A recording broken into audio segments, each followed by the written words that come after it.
I still remember the first time I threw a Pokeball, the tiny arc, the little snap sound, that pause before it clicked. It was this perfect little moment of tension and reward that's burned into my brain. For a lot of us, that single action, the throw, the catch, the connection, is the heart of Pokémon.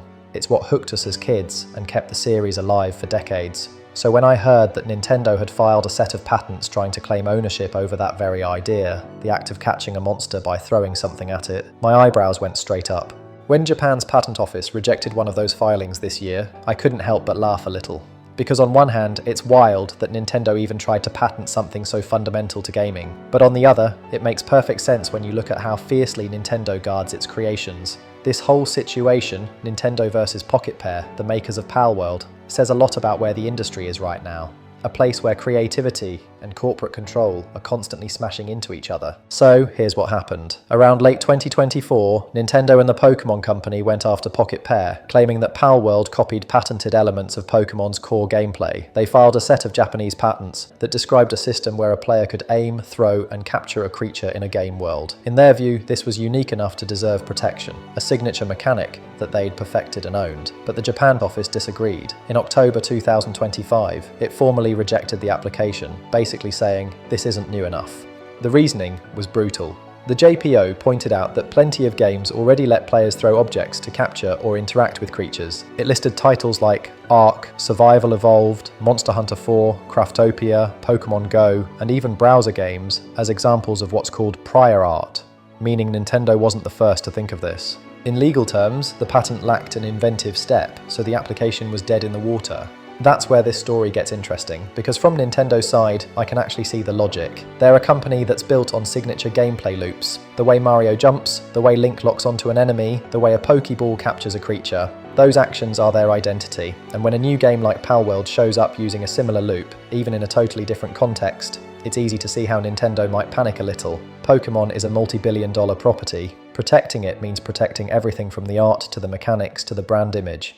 And sure, if you zoom out far enough, what Nintendo is doing looks like basic corporate strategy.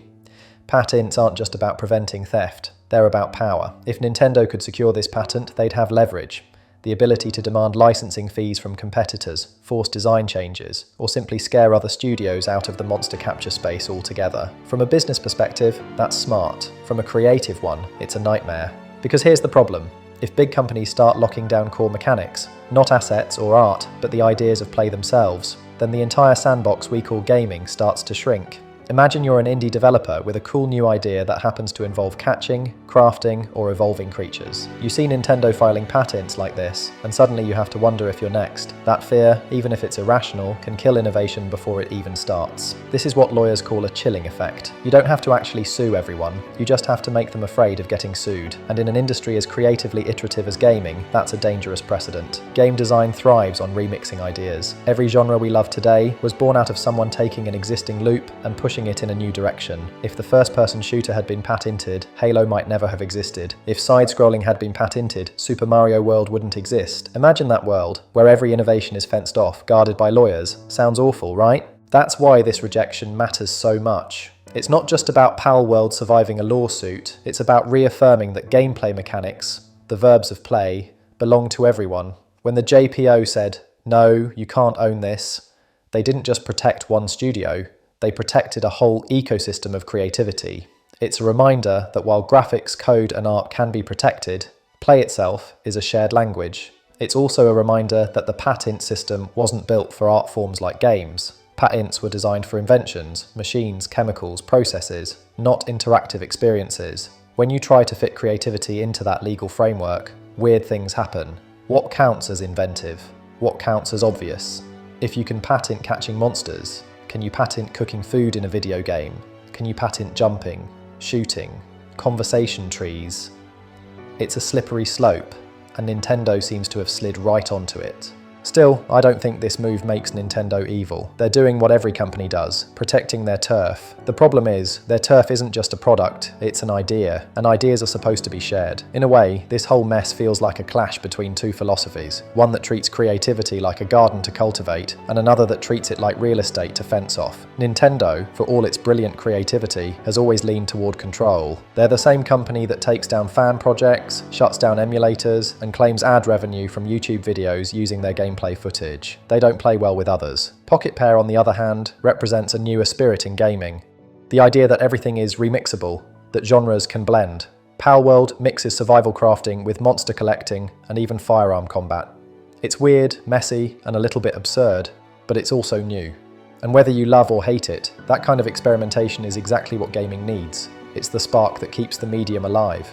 That's why Nintendo's rejection might actually be the best thing to happen to them in years. It's a reminder that they can't just rely on legal walls to protect their legacy. They have to innovate.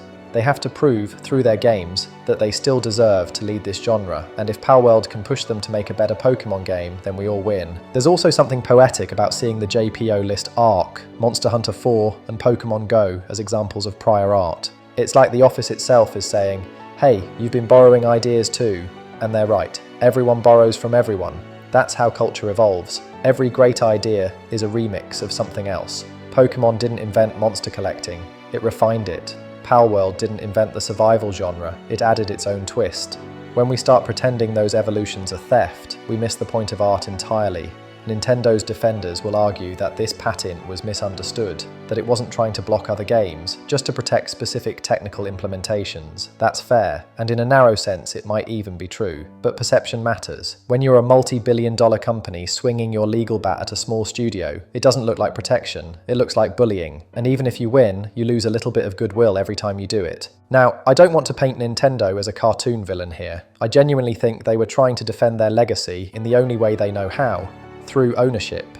The irony is, that instinct to own is the exact opposite of what made their games great in the first place. Nintendo became legendary because it took risks, not because it built fences. The company that once invented new genres is now trying to patent them. That's a sad reversal. So, what does this mean for the industry as a whole? Honestly, it's a bit of a relief. The JPO's rejection reinforces the idea that core mechanics belong in the public domain. It tells developers, you're safe to explore.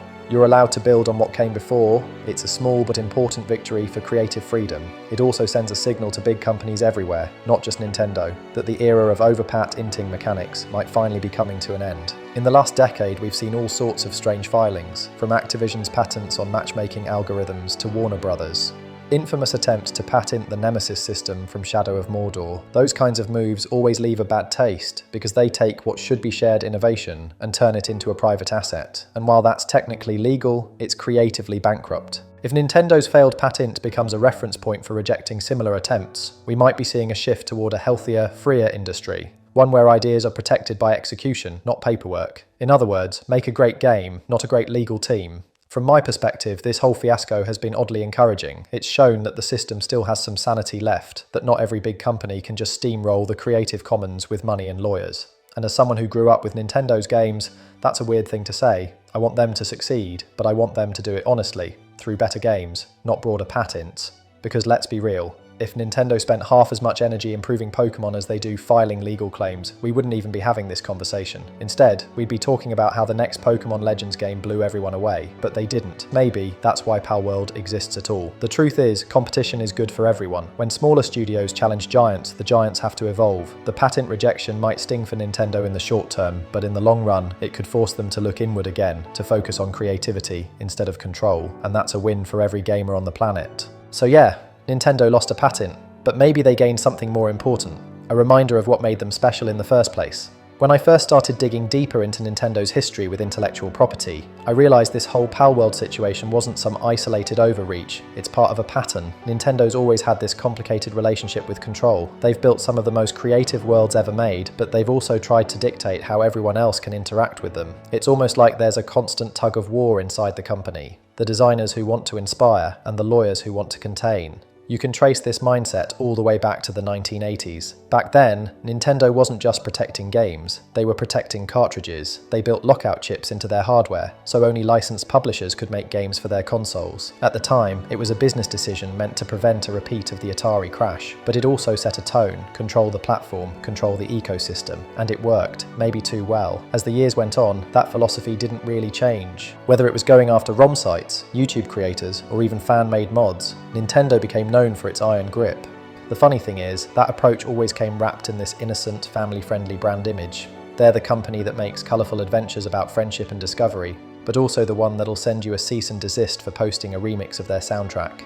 Innovation in games almost always looks like imitation at first. Fortnite was dismissed as a PUBG clone before it reshaped the entire industry. Genshin Impact was mocked for copying Zelda, and now it's one of the biggest gacha titles in the world. Even Pokémon itself was inspired by older Monster Collection RPGs like Megami Tensei and Dragon Quest V. So when Nintendo acts like Palworld crossed a sacred boundary, it's worth remembering. They crossed a few themselves on their way up. The real irony is that this patent battle didn't even start, because Palworld was a massive threat. When it launched, it was basically an indie experiment, something weird that happened to blow up because it hit the right cultural nerve. The backlash against Nintendo, though, made it symbolic. People saw it as a David versus Goliath story, a small studio daring to poke the biggest name in gaming, and once that narrative took off, Nintendo's reputation took another hit. But the conversation this sparked might be more important than any lawsuit. It forced people to confront a question that gaming's been dodging for years. What should companies be allowed to own? We know they can own art assets, character designs, logos, and trademarks. Those are tangible, protectable things. But when it comes to systems, to the feel of how a game plays, that's murkier. Mechanics aren't inventions in the traditional sense. They're expressions of interaction. The US and Japan both have game mechanics patents on record, but the ethics of them are hotly debated. The US and Japan both have game mechanics patents on record, but the ethics of them are hotly debated. If you can patent an idea like throwing a ball to capture a creature, then theoretically you could patent jumping on enemies to defeat them. It sounds absurd, but there are actual filings like that in existence, and this is where Nintendo's loss could actually do long-term good. By rejecting their patents, Japan's patent office drew a boundary that the entire industry can look to. It told developers and corporations alike, gameplay loops belong in the commons.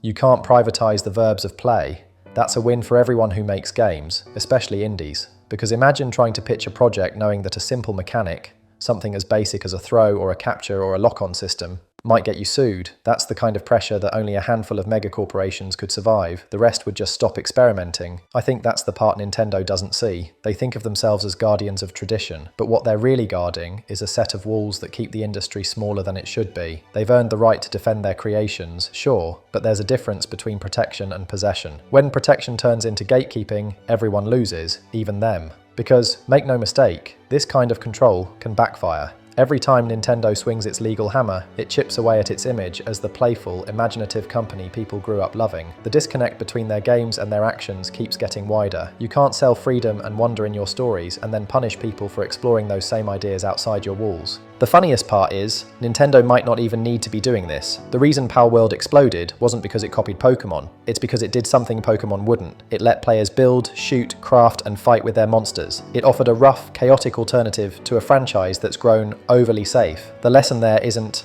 protect your ideas harder, it's take more risks. And maybe that's the quiet truth hiding underneath all of this. Nintendo's fear of imitation might come from its fear of stagnation. For years, fans have been asking for innovation in Pokémon. Open worlds, real-time combat, meaningful AI companions, and Palworld beat them to it. That has to sting a little, but it should also inspire them. If Nintendo learns anything from this loss, I hope it's that ownership isn't the same thing as relevance. You can't patent relevance. You have to earn it over and over again through games that surprise people. And lately, Palworld has been the one surprising people, not Pokémon.